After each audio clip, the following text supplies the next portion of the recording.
Really, I just want to tell you guys a few stories and some of the lessons that I've learned from these stories that I carry with me on a day-to-day basis. Lesson 1, look to nature. Thomas Edison once said that the doctor of the future will give no medicine, but instead will give his patients instructions on care of the human frame and diet, and in the cause and prevention of disease. Inventions will lead toward a simple truth: you can't improve nature. This is a new kind of surgical staple.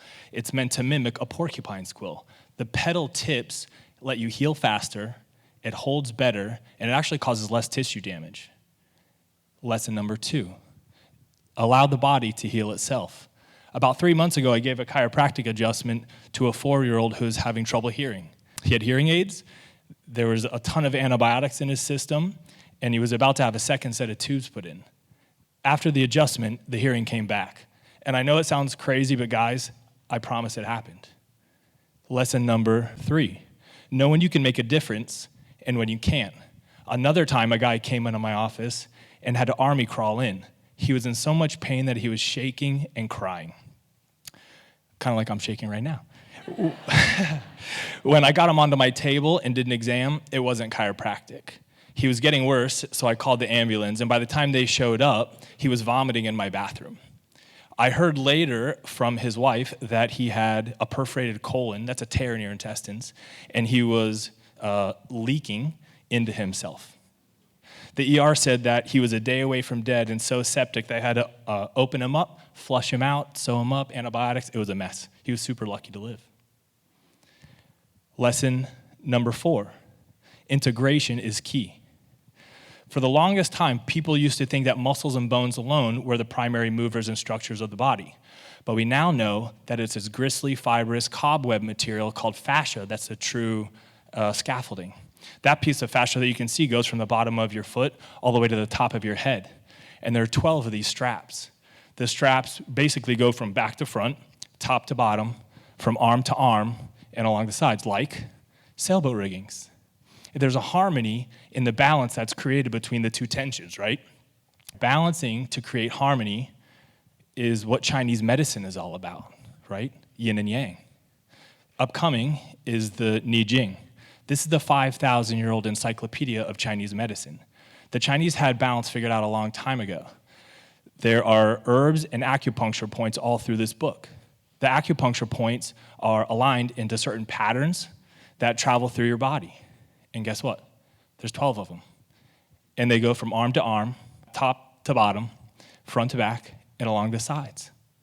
There's a matching between the fascia and the acupuncture meridians, and they line up with more than 80% accuracy. But frustratingly, the West has been slow to accept Eastern medicine because it's not something that we can measure until 2006, when researchers trained in both East and West got together, used an electron scanning microscope, looked at the needles affecting the body, and could see that the tissues were being mechanically and chemically changed by the acupuncture. It's pretty awesome, isn't it? It's super cool. The researchers think that 5,000 years ago, the Chinese mapped this out and figured out that there's a way to control the body through shape and function by using these needles. And now we have physical evidence of it.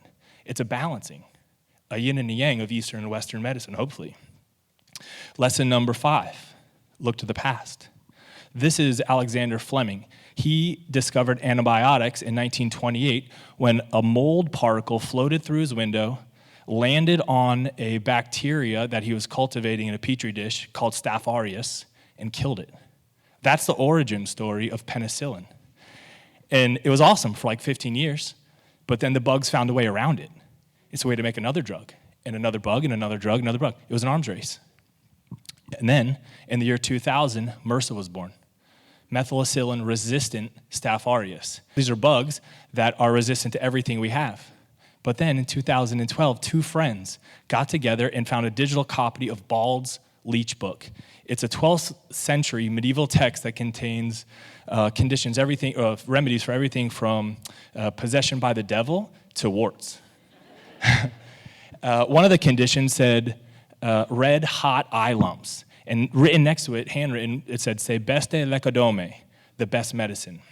So the friends brewed it up, and 2 weeks later, it killed 99% of the staph that they introduced it to. They then sent it to these fun researchers in Texas who were studying MRSA. It killed 90% of the MRSA. These guys emailed the original folks back with 3 letters, WTF. What was going on is that the bacteria was so busy fighting against our latest drugs that it had forgotten how to defend itself against a more ancient one. These ancient biotics are going through trials as we speak. It's super cool. You guys should look it up. Lesson number 6. See the patient, not the symptom. Margaret Mead once asked a biomechanist why he thought that the Balinese men that they were studying couldn't hop from left to right? Specifically hopping. They couldn't do it. They could run, they could walk, they can dance, but they couldn't hop. He thought they must be missing some sort of neurological developmental stage, which triggered her into remembering that the Balinese don't let their babies sit down touch the ground for the first 7 months. It's called the rice year. Without it, they miss that little wedge of neurological development that eventually turns into hopping. So as a physician, if the person comes into you and you're only seeing the symptom, you miss the whole point. Bonus. Lesson.